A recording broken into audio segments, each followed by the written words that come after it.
우리가 계속해서 팔복을 생각해 보는 중에 있는데요. 애통하는 자의 복에 대해서 생각을 해 보고자 합니다. 애통하는 자는 복이 있나니 그들이 위로를 받을 것이며. 가장 먼저 팔복에서 예수님께서 하셨던 말씀은 바로 심령이 가난한 자죠. 심령이 가난한 자는 복이 있다라는 말씀을 우리가 이미 지난번에 두 번에 걸쳐서 생각을 해봤습니다. 그런데 이 팔복을 우리가 공부하는 데 있어서 반드시 유념하셔야 될 게 한 가지가 있는데, 그건 뭐냐면 이 8가지의 복은 각각 떼어놓고 볼 수 있는 게 아니다라는 겁니다. 누군가는 심령이 가난하고 누군가는 애통하고 누군가는 온유한 심령을 갖고 있다라고 떼어놓고 말할 수 있는 게 아니라 다 연쇄적으로 연관이 되어져 있어요. 점진적으로 확대되어져 가는 특징을 지닙니다. 그러니까 심령이 가난한 사람은 반드시 애통하게 되어 있고요. 애통하는 사람은 또 온유하게 되어 있는 거예요. 그러니까 하나하나 떼어서 어떤 사람은, 어떤 집사님은, 어떤 권사님은 뭐 이런 은사가 있어요. 어떤 분은 심령이 가난하세요. 또 어떤 분은 애통하세요. 이렇게 말할 수 있는 것이 아니다라는 거예요. 한 가지를 가진 분은 점차적으로, 점진적으로 확대되어져 가는 속성과 성품들을 지니게 되어 있다라는 사실이죠. 그렇다면 우리가 지난번에 생각해봤던 이 심령이 가난한 자에 대해서 한 번 더 복습을 해봐야겠죠. 심령이 가난한 자는 어떤 거였습니까? 가난하다라고 말하니까 가진 것도 없고 꿈도 없고 비전도 없고 그냥 빈털터리를 생각을 하면 안 된다라고 말씀드렸죠. 가난하다라고 말할 때 여기서 말하는 가난함은 자기가 정말 필요하다라는 걸 깊이 인지하고 있는 상태라고 말했어요. 나는 지금 가난해. 나는 지금 필요한데 그것을 가져야 되는데 그게 없어라고 생각하는 상태라고 말씀드렸어요. 그러니까 심령이 가난한 자의 상태는 지금 뭔가를 굉장히 갈구하고 있고 뭔가를 굉장히 갈급한 심령으로 찾고 있는 상태다라는 겁니다. 무엇을 찾는 거예요? 하나님의 뜻을 구하는 거죠. 하나님의 뜻대로 살아야 된다는 필요성을 알고 있지만, 그런데 나 자신을 보니 어떻습니까? 여러분 자신을 보니까 어떠세요? 내가 나를 사랑하느냐라고 물으셨을 때 여러분 뭐라고 대답하셨습니까? 네, 내가 주를 사랑합니다. 정말 사랑하십니까? 네. 우리 정말 저랑 다르시네요. 네. 정말 사랑하죠. 물론 사랑해야 돼요. 하나님께서 우리에게 이렇게 물으시면서 네가 진짜 나를 사랑한다면 그 사랑한다라는 삶의 결과를 나타내봐 라고 하면 뭘 드러내야 될까요? 그럴 때 뭔가 꺼내야 되는데 없어요. 아멘이라고 말할 수 있는데 입밖에 없다고요. 그럴 때 우리가 느끼게 되는 게 뭡니까? 그때 느끼게 되는 그 감정, 좌절감, 패배감, 회의감, 이런 것들 들지 않겠어요? 그럴 때에 자연스럽게 이 심령이 가난한 자의 상태에서 뭐가 나오게 되냐면 애통하게 되는 거죠. 하나님 앞에 우리 자신을 세워놓고 보니 내가 얼마나 연약한 존재인지, 빈곤한 존재인지를 발견하게 됐어요. 발견하게 되면 여러분 어떻게 된다고요? 필요한데 필요한 것이 당장 없으니까 어떻게 한다고요? 찾을 거 아니에요. 구할 거 아닙니까? 스스로 연약함을 알잖아요. 그러니까 자연스럽게 심령이 가난한 자는 애통하게 된다라는 거예요. 애통한다. 그럼 여러분 애통하는 건 뭘까요? 보통 세상에서 애통한다라고 말하면 엉엉 우는 거죠. 네, 찔찔 짜는 거예요. 슬퍼하고. 보통 세상에서 애통하고 세상에서 눈물을 흘리는 이유들은 다양합니다. 사랑하는 사람을 잃었거나, 사랑하는 내가 좋아하는 무언가를 잃었거나, 아니면 무언가를 내가 갈구하고 찾고 있는데 그것을 구할 수 없는 상황이거나, 어떤 상황적으로 도무지 내가 극복할 수 없는 그런 일들을 만나게 되거나 하는 등등의 일들 속에서 우리는 뭘 느끼게 되냐면 연약함을 느끼면서 슬퍼하고 눈물을 흘리게 되죠. 공부를 열심히 해서 우리 학생들이 있는데 열심히 해서 공부를 잘해야 되는데 좋은 결과가 나와야 되는데 생각했던 대로 나오지 않아요. 그러면 슬프잖아요. 애통하게 되는 거예요. 자, 그러면 오늘 예수님께서 말씀하신 애통하는 자는 복이 있다라는 말에서 여기서의 애통은 바로 과연 그런 걸까요? 우리가 무언가를 구하고 있는데 아무리 찾아도 되지 않고 결국은 내가 패배감을 느끼게 되어서 느끼게 되는 그 감정, 그것을 바로 애통이라고 말하냐는 거예요. 만일 그렇다면 애통하는 자는 복이 있나니 그들이 위로를 받는다라고 하는 이 말씀은 어떤 게 되는 걸까요? 세상에서 일이 지지리도 안 풀리는 사람은 다 복이 있는 거예요. 공부를 해도 1등을 할 수 없고, 공부를 해도 성적이 올라가지 않고, 일을 열심히 해도 돈을 벌 수 없고, 아무리 노력하고 힘을 써도 아무것도 할 수 없는, 일이 지지리도 풀리지 않는 그런 사람들이 가장 복 있다, 그런 이야기 되는 거 아니겠습니까? 근데 그런 얘기가 아니라고요. 여기서 말하는 애통은 일이 풀리지 않아서 슬퍼하고 고통하고 그런 낙심 속에 빠져 살아가는 그런 상태를 말하는 것이 결코 아니다라는 거예요. 자, 그럼 뭘까요? 여러 가지가 있지만 그 여러 가지를 다루기 위해서 다음 주까지 저희가 이 애통에 대해서 다룰 건데, 그 중에서 오늘은 좀 한 가지만 좀 생각해 보려고 합니다. 애통이 과연 뭔가, 그리고 성도의 애통이 뭐고, 이 애통 가운데서 성도는 어떤 삶을 살아야 하는가, 그 한 가지, 바로 하나님의 시각으로 세상을 바라보는 겁니다. 하나님의 눈으로 세상을 바라보는 거예요. 내 눈으로, 내 시각으로, 내 생각으로 세상을 보는 게 아니고 하나님의 생각으로, 하나님의 마음으로 세상을 바라보는 거라고요. 여러분, 성경에 보면 하나님께서 자주 슬퍼하시는 장면이 나오고요, 때로 예수님이 우시는 장면이 나오기도 합니다. 그 중에 한 가지, 이사야서 1장 24절에서 이렇게 말씀을 하죠. 그러므로 주 만군의 여호와 이스라엘의 전능자가 말씀하시되 슬프다. 이스라엘의 전능자이신 하나님께서 말씀하시기를 슬프다. 내가 장차 내 대적에게 보응하여 내 마음을 편하게 하겠고 내 원수에게 보복하리라 라고 말씀해요. 왜 하나님이 이스라엘을 보시면서 슬퍼하고 있습니까? 지금 우리가 살펴보는 게 이사야서 1장이잖아요. 이사야서 1장 1절부터 23절까지는 이스라엘의 죄악상을 고발을 하고 있어요. 이스라엘의 모습을 보여주고 있다고요. 이스라엘의 현 시각, 현 상황을 말해주고 있는데, 그 상황을 바라보시는 하나님의 그 감정이 뭐라고요? 슬프다. 왜 슬퍼하실까요? 왜 하나님께서 이스라엘을 바라보시면서 슬퍼하십니까? 여러분, 하나님께서는 이 세상에 이스라엘이라는 독특한 민족을 만드셨어요. 독특한 민족. 왜 그들이 독특한 줄 아세요? 왜 독특한 줄 아세요? 독특한 법을 갖고 있기 때문이에요. 독특한 법. 여러분, 왜 세상에서 왜 성도가 독특한 줄 아십니까? 여러분, 세상에서 막 좀 다른 삶을 사세요? 여러분, 밖에 나가면 뭐 그리스도인이라는 딱지를 붙이고 다니십니까? 특별히 다를 게 없어요. 근데 우리가 세상에서 다른 사람으로 구별되는 이유는 단 하나예요. 우리에겐 독특한 법이 있거든요. 그 법이 뭡니까? 무슨 법을 갖고 계세요? 하나님의 말씀을 갖고 있잖아요. 너무 어려웠나요? 뭐 무슨 다른 법도 있나요? 우리가 또 말할 수 있는 또 다른 법이 있어요? 하나님의 말씀이라는 그 독특한 법을 가지고 있다고요.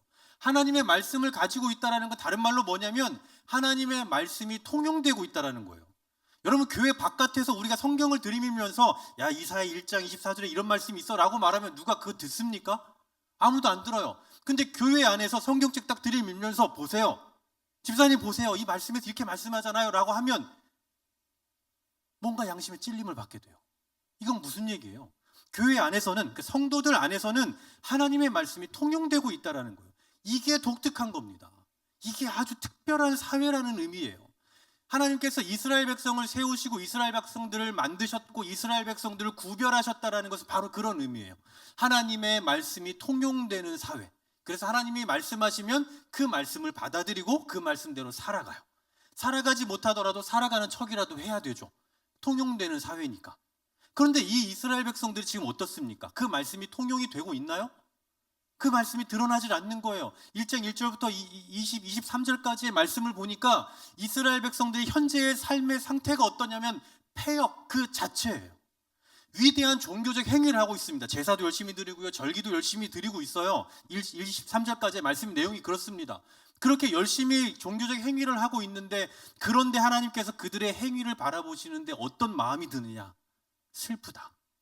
이 얘기는 곧 무슨 얘기예요? 행위는 있지만 마음이 없다고요. 내가 나를 사랑하느냐? 또다시 질문합니다.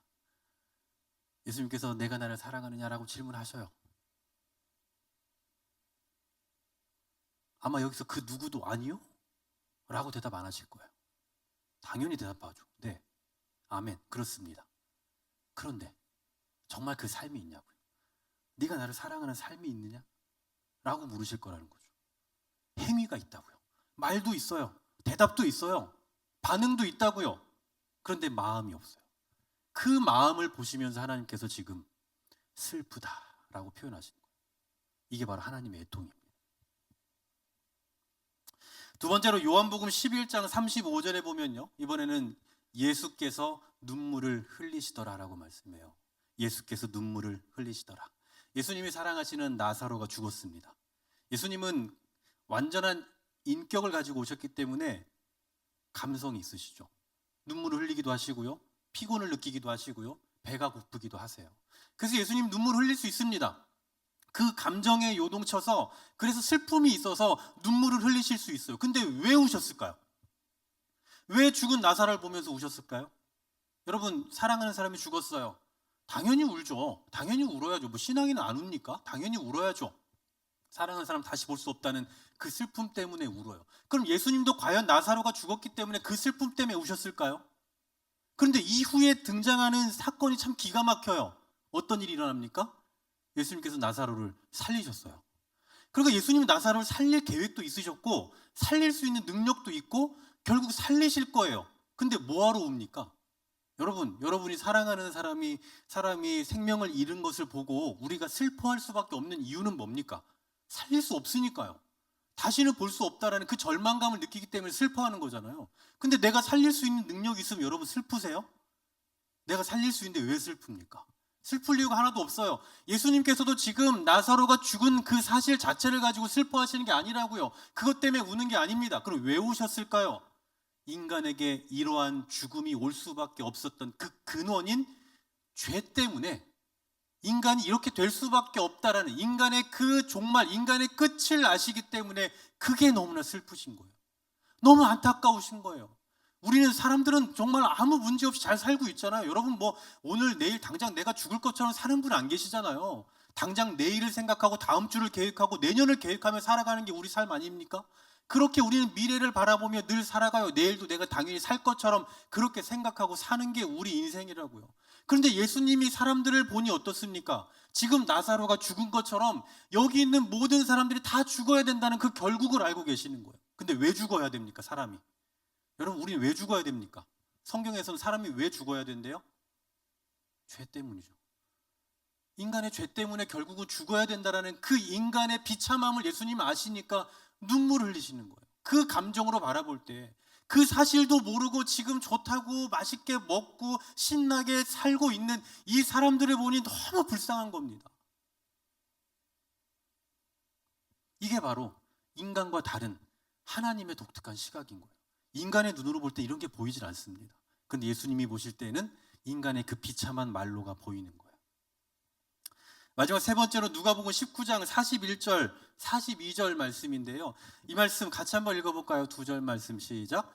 가까이 오사 성을 보시고 우시며 이르시되 너도 오늘 평화에 관한 일을 알았더라면 좋을 뻔하였거니와 지금 내 눈에 숨겨졌도다. 아멘. 예수님께서 예루살렘 성을 보고 또 울고 계세요. 예수님은 울고 오셨던 것 같아요. 왜 성을 보고 오셨느냐? 예루살렘 성은 크게 두 가지 의미를 갖습니다. 예루살렘, 구약 시대부터 이 예루살렘이라는 곳은요, 이스라엘 백성들, 그 유대인들에게는 이 굉장히 중요한 어떤 그 심장부와 같은 곳입니다. 뭐 역사적으로도 그렇지만 이 유대인들에게는 언제나 성전 중앙화되어 있기 때문에 이 예루살렘 성은 매우 중요한 의미를 가져요. 그럼 왜 중요하냐? 두 가지 의미예요. 첫 번째는 하나님에 대하여서는 하나님을 섬기고 하나님을 예배하는, 그 당시엔 제사죠. 예배하는 그러한 곳이 바로 예루살렘 성인 거죠. 또 두 번째는 사람에 대하여예요. 하나님께서 이 예루살렘 성에서 예루살렘 성전에서 하나님의 백성들과 함께 동행하시고 그곳에 거하신다라는 의미를 지닙니다. 그러니까 예루살렘 성은 이스라엘 백성들이 영적으로 어떤 의미를 지니냐면 하나님이 거하시는 곳이에요. 하나님과 함께하는 곳이고 하나님과 동행함을 상징적으로 나타내는 매우 중요한 영적인 그런 공간, 그런 도시, 또 그런 지역이다라는 사실이죠. 그런데 지금 이런 곳에서 어떤 일이 벌어지고 있는가 보니 수많은 종교적 행위들이 일어나고 있어요. 첫 번째, 아까 하나님에 대하여 하는 거 있잖아요. 하나님을 섬기고 하나님을 예배하고 하나님께 제사하는 그 행위들이 너무 잘 일어나고 있습니다. 우리로 말하면 예배 시간 뭐 따박따박 되면 다 나와서 앉아서 예배도 열심히 드리고 기도도 열심히 하는 거예요. 열심히 다 하고 있는데 정작 중요한 하나님의 영광은 이 교회 안에, 이 교회 안에 안 계시면 안 되죠. 그곳 안에, 그 안에 안 계시는 거예요. 우리 전에 여러분 기억나십니까? 에스겔서를 생각해 볼 때 가장 마지막 장, 가장 마지막 절에 뭐가 나왔어요? 너무 오래됐죠. 벌써 작년에 했던 거니까 얼마나 오래됐습니까? 작년에 한 얘기라 다 까먹으셨죠 벌써. 여호와 삼마, 뭐예요? 산마? 산마가 뭐였죠? 빨리 생각하세요. 산마. 네? 하나님의 영광. 네, 뭐 생각 안 나죠, 무조건 하나님의 영광. 하나님의 영광 하면 다 거의 비슷하게 다 맞아요. 네. 그런데 거기 계시는 거예요. 거기 계시는 여호와 삼마 하나님의 영광이 차츰 떠났잖아요. 성전에서부터 출발해서 성전 문 바깥으로 그리고 성 밖으로 하나님의 영광이 완전 떠나버렸잖아요. 예수기를 때 처음에 그랬잖아요. 근데 마지막에 결국 하나님의 영광이 다시 성전에 돌아와서 회복되었다. 그래서 이 성의 이름을 뭐라고 졌다고요? 여호와 삼마라 하였더라 하고 그 예수기에서 끝나는 거 아닙니까? 하나님의 영광이 머물러 있는 곳이야말로 진짜 의미 있는 성전이고 거기가 교회가 되는 거지, 우리가 아무리 열심히 한다고 해서 거기 하나님의 영광이 머무는 게 아니라고요. 여러분, 교회 안에 사람이 많이 모여서 웅성웅성하고 열심히 예배하고 예배라는 행위를 하면 그 안에 하나님이 계시는 겁니까? 아니요, 반대로 봐야죠. 하나님의 영광이 머물기 때문에 사람들이 모여야 되는 거잖아요. 근데 우리는 언제나 어떤 시각을 가져요? 사람이 모이는 걸 보니 하나님의 영광이 있구나라고 생각을 하게 되는 거예요. 근데 오늘 예수님의 시각으로 보니 어떻습니까? 사람들이 열심히 하고 있어요. 제사도 열심히 드리고 정말 절기도 열심히 드리고 어떤 형식적인 부분들은 정말 잘 하고 있다고요. 이 모습만 보니 하나님이 기뻐하실 것 같거든요. 그런데 알고 보니 하나님의 영광은 그곳에 머물러 있지 않으시는 거예요. 근데 사람들은 그 사실을 안다고요? 모른다고요? 모르는 거죠. 좀 전에 말씀드렸던 것처럼 나사로가 죽은 것을 보고 사람들은 그냥 죽은 것만 가지고 슬퍼할 뿐이고 자기들도 결국 죽어야 된다라는 그 죄로 인해서 오염되어 버린, 부패되어 버린 자신들의 존재를 인정하지 못하고 살아가는 그들이 불쌍하게 보이셨던 것과 같이 지금 예수님의 심정도 그렇다라는 거예요. 이 성전 안에서 행해지는 일들이 이 모양 이 꼴이다라는 걸 예수님은 보고 계시는 거예요. 최근에 제가 한 기사를 봤습니다. 기사의 제목이에요. 요즘 교회 다닌다 말 못해. 요즘 교회 다닌다 말 못해. 여러분 많이 알고 계시다시피 최근 우리나라의 전국을 볼 때에 일어나는 여러 가지 현상 중에 하나지만 수많은 이 교회의 목사들이 그냥 서슴없이 이 정치적인 발언들을 너무나 많이 날카롭게 하고 있습니다. 그래서 매일같이 언론 매체를 보면 어떤 목사가 무슨 말을 했다는 둥, 또 어떤 목사를 중심으로 어디에서 뭔 집회를 한다는 둥, 그게 여의도 내 광화문이네, 또 아니면 무슨 어디가 됐든 그런 데서 이런 걸 하고 있다, 그런 얘기를 해요. 그러니까 사람들의 인식 속에 오늘날 요즘에 최근에 교회는 곧 극우다 라는 인식이 있다라는 거예요. 이 기사 내용이 그런 겁니다. 사람들의 인식 속에 이제 교회는 극우다. 그래서 내가 교회 다닌다라고 말하면 너도 극우냐? 라고 말하기 때문에 나 교회 다닌다 말을 할 수가 없는 상황을 꼬집어서 이런 기사를 썼더라고요. 어떤 교회를 보니까 실제로 조금 예민한 얘기일 수도 있지만 윤 대통령을 지지하지 않으면 천국을 못 간다는 현수막이 붙어 있다고 합니다. 여러분, 보수고 진보고 다 떠나서요. 다 떠날게요. 저 지금 그런 얘기 하는 거 아닙니다. 지금 이건 아니지 않습니까?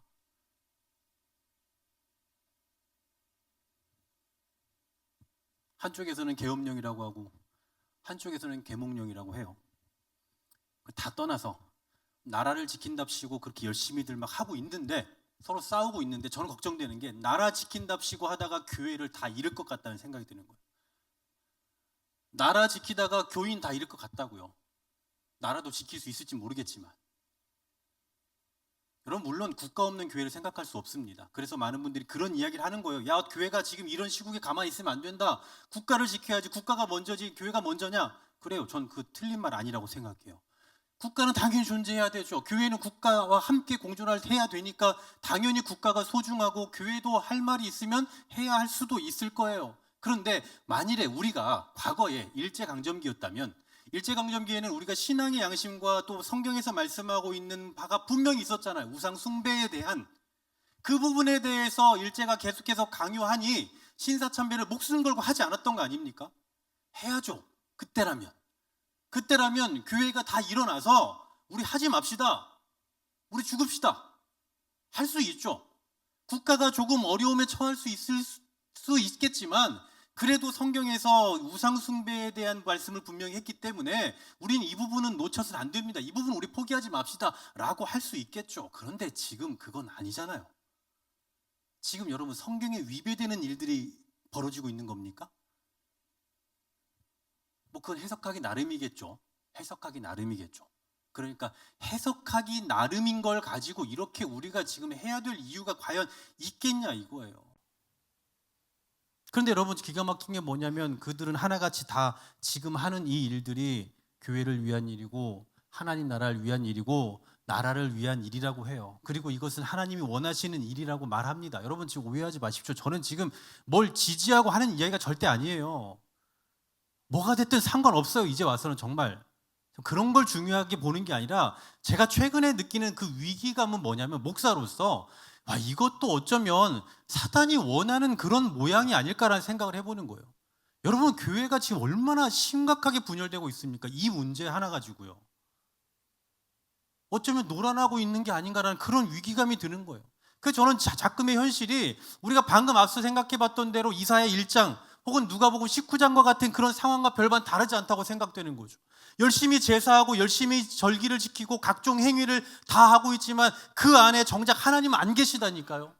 지금 우리는 나라를 지킨답시고 하나님이 원하신다고 생각하면서 그렇게 열심을 내고 있지만 하나님은 지금 전혀 기뻐하시지 않고 오늘 본문의 표현처럼 슬프다라고 표현하시지 않겠냐는 거죠. 이미 하나님의 영광이 떠나버린 상황은 아닐까? 라는 생각이 든다고요.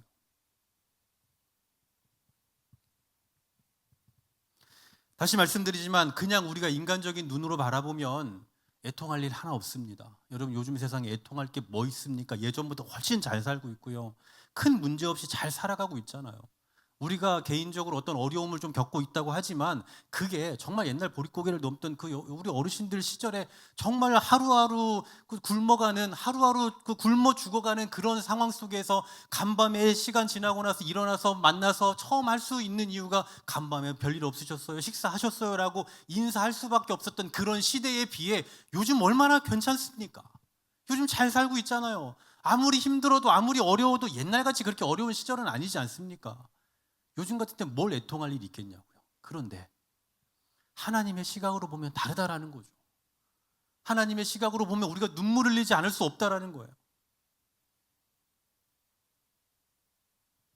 어제 말씀을 준비하면서 이런 최근의 어떤 상황들을 좀 계속해서 묵상하게 되면서 이게 도대체 왜 이런 일들이 벌어지고 있는 걸까? 정치적인 시각에서가 아니라 그냥 정말 하나님의 시각에서 볼 때 과연 이건 뭐가 옳은 일일까? 그리고 과연 이런 일들을 통해서 이런 일련의 상황들 속에서 과연 하나님은 어떤 평가를 하고 계실까를 생각해 보니 공교롭게도 오늘 우리가 생각해 봤던 두 구절의 말씀들 있잖아요. 하나님과 예수님의 그 표현들 슬프다 또 우시더라 라는 그런 표현이 어쩌면 이 시대에 좀 가장 정확하게 맞아떨어지는 그런 하나님의 모습이 아닐까라는 생각이 들었습니다. 그래서 우리가 하나님의 눈으로 이 세상을 바라보면은 애통하지 않을 수가 없는 거예요. 우리 인간의 눈으로가 아니라 하나님의 눈으로 세상을 바라보고 하나님의 눈으로 우리의 상황을 바라보고 하나님의 시각으로 우리 교회를 바라보고 또 우리 주변의 사람들을 바라보고 상황을 바라보면 애통하지 않을 수가 없다라는 거예요. 슬프지 않을 수가 없다라는 겁니다. 그래서 사랑하는 여러분, 우리는 신앙인이기 때문에 독특한 눈을 가져야 돼요. 특별한 눈을 좀 가져야 되겠다는 생각이 듭니다. 우리는 특별한 법을 가지고 있잖아요. 하나님의 말씀이라는 특별한 법을 가지고 있는 자로서 특별한 시각을 가지고 좀 접근해 봤으면 좋겠다는 생각이 들어요. 우리 사회 속에서 일어나는 상황들, 뭐 정치적인 거, 전 지금 정치적인 걸 얘기하는 게 절대 아니에요. 오해하지 마십시오. 하여튼 그런 일들로 인해서 지금 펼쳐지고 있는 그 사람들 사이에서의 불신, 그리고 교회에서 서로 양극화되어지고 나눠지고 있는 이런 현실들, 저 그런 것들을 좀 바라보고 싶은 거예요. 그냥 목사의 양심을 가지고 과연 이게 옳은 걸까? 지금 왜 이런 일들이 벌어지고 있는 걸까? 뭐 그뿐입니까? 겉으로는 아무 문제 없어 보이고 별 탈 없어 보이고 그냥 뭐 어려움 없이 다 되어가고 있는 것 같지만 그러나 그 내부적으로 뭔가 모르게 암덩어리 같은 것들이 자라나고 있는 것들도 분명히 있을 거란 말이죠.